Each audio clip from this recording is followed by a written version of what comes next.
Ahora vamos a ver una amiloidosis secundaria. Ya en el video anterior vimos amiloidosis secundaria pertenece a las amiloidosis sistémicas. Y esta se va a presentar en pacientes que tienen algún proceso inflamatorio. Esto puede ser pacientes que tienen infecciones, puede ser pacientes que tienen enfermedades autoinmunes, por ejemplo, o cualquier proceso inflamatorio, como es, por ejemplo, pacientes que tienen enfermedad inflamatoria del intestino, básicamente haciendo referencia a enfermedad de Crohn o colitis ulcerativa. Enfermedades autoinmunes como es, por ejemplo, lupus o artritis reumatoide. Y también tenemos una que es la forma heredada, que son pacientes que muy probablemente desarrollan la amiloidosis secundaria, que son los pacientes que tienen la fiebre del Mediterráneo. Fiebre del Mediterráneo. Es fiebre familiar del Mediterráneo. Y esta se va a dar porque el paciente tiene disfunción de los neutrófilos. Y el paciente se va a presentar con síntomas de serositis. O sea, vamos a tener inflamación de las superficies serosas, como por ejemplo, el paciente va a tener pleuritis, puede tener pericarditis, puede venir con peritonitis. Entonces son pacientes que se van a presentar, por ejemplo, con dolor abdominal. O van a tener dolor precordial. Digamos, dolor precordial similar a como si fuera un infarto, pero pues no es un infarto, es que tenemos inflamación del pericardio. También se pueden presentar con arritmias. Pero más que nada van a ser síntomas inespecíficos como inflamatorios o de trastornos inflamatorios. Y vamos a tener estudios de gabinete negativos. Por ejemplo, los ultrasonidos van a salir negativos. Tomografía computarizada va a salir negativo. En pacientes que vienen repetidas veces con dolor abdominal, por ejemplo. Y como es un proceso inflamatorio, vamos a tener aumento de reactantes de fase aguda. ¿Cuáles son los reactantes de fase aguda? Este es, por ejemplo, el fibrinógeno. Vamos a tener aumento de la proteína C reactiva. Vamos a tener aumento de la velocidad de sedimentación globular. Y vamos a tener aumento de la proteína característica, que es el serum amyloid A.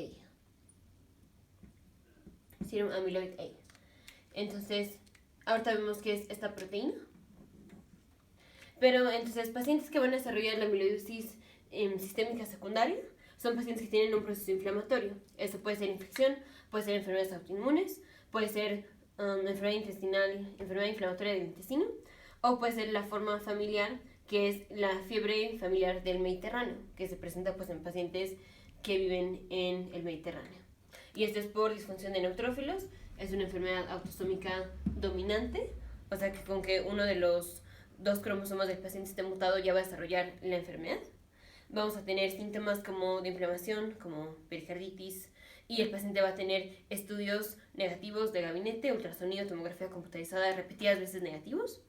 Y vamos a tener aumento de sedimentación globular, aumento de proteína C reactiva, aumento de fibrinógeno y aumento de esta proteína. Y cosas que sugieren que el paciente tiene la enfermedad familiar del Mediterráneo es que encontremos el gen MESB. Y tratamiento para estos pacientes es colchicina. Entonces, ahora, ¿por qué estos pacientes, ya sea la forma familiar o todos estos, se van a presentar con la amiloidosis secundaria? Esto es porque cuando tenemos inflamación, tenemos reactantes de fase aguda. Y uno de los reactantes de fase aguda es el serum amyloid A, el amiloide A sérico. Y esta proteína, serum amyloid A, es de AA. Esta proteína finalmente se rompe y se deriva una proteína que es el AA. Y esta proteína es la proteína que se deposita en los órganos. Y ya en videos anteriores vimos proteínas que se encuentran en la configuración de beta plegado y que se depositan en órganos. Eso es lo que se llama amiloidosis. Esas son las proteínas amiloide. En este caso, ¿quién juega el papel del amiloide? La proteína AA. ¿Y de dónde viene la proteína AA? Del SAA, serum amyloid A. Entonces, la amiloidosis secundaria se da porque en inflamación tenemos reactantes de fase aguda. Y en este caso, el que nos importa es el SAA. De aquí va a derivar el AA. Y el AA es el que se deposita en los órganos. Entonces, amiloidosis secundaria es por depósitos de AA. Entonces, la amiloidosis secundaria, ya en videos anteriores vimos cómo se presenta la amiloidosis sistémica, que es que el paciente tiene macroglosia, puede tener arritmias, puede tener trastornos gastrointestinales y así. La amiloidosis secundaria se da en pacientes que tienen inflamación, como son infecciones, como son enfermedades autoinmunes, como es la enfermedad inflamatoria del intestino o la enfermedad o fiebre familiar del Mediterráneo, que estos pacientes van a tener negativos ultrasonido y tomografía, pero positivo para reactantes de fase aguda, y eso incluye esto.